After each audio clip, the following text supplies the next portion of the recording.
गोस्वामी तुलसीदास जी महाराज भी चाहते तो मानस जी को संस्कृत में लिख सकते थे और लिखे भी। 7 दिनों तक गोस्वामी जी मानस जी की रचना संस्कृत में ही करते थे। दिन भर लिखते थे, रात को सोते थे, अगले दिन उठते थे तो कल वाला मिट गया है। दिन भर लिखते थे, रात को अपने आप मिट जाए। कितने दिन चला? 7 दिन।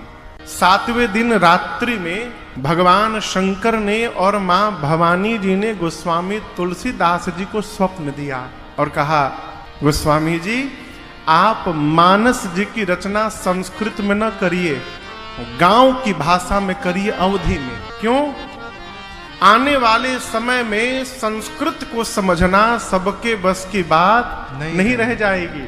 इसलिए इस भाषा में लिखिए कि जो कम पढ़ा भी लिखा है वो भी इसको गा ले, बोल ले, समझ ले। तो गोस्वामी जी ने अवधि में लिखना प्रारंभ किया। रचना पूरी भई और समकालीन जो मानस के विद्वान थे काशी जी में, उन विद्वानों ने इस रचना को ग्रंथ मानने से मना कर दिया। कहा कि ये संस्कृत में नहीं है तो ग्रंथ तो हो ही नहीं सकता। गोस्वामी जी बोले हम लिखे नहीं है, लिखवाया गया है, बाबा ने लिखवाया है। तो निर्णय भी बाबा ही करेंगे कि ये ग्रंथ है कि नहीं है। फिर मानस जी की प्रति को विश्वनाथ जी के मंदिर में सबसे नीचे रामचरित मानस जी को रखा गया।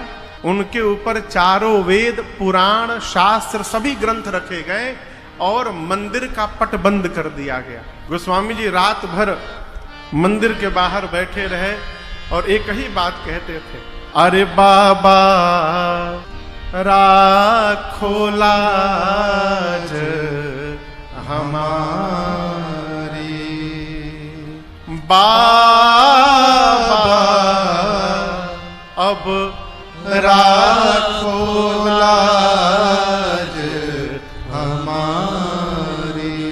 आपसे निवेदन करूं माई बाप, जब प्रातः काल विश्वनाथ जी के मंदिर का पट खोला गया तो क्या पाया गया कि जो श्री रामचरित मानस जी सबसे नीचे रखे गए थे वो मानस जी सबसे ऊपर पाए गए। सभी ग्रंथों के ऊपर श्री रामचरित मानस जी की प्रति थी। और इतना ही नहीं, उन मानस जी के प्रति के प्रथम पृष्ठ पर भगवान शिव जी ने, शंकर जी ने अपने हाथ से हस्ताक्षर किया। जानते हैं क्या लिखा था शंकर जी ने? इस शब्द की उत्पत्ति ही वहां पर हुई।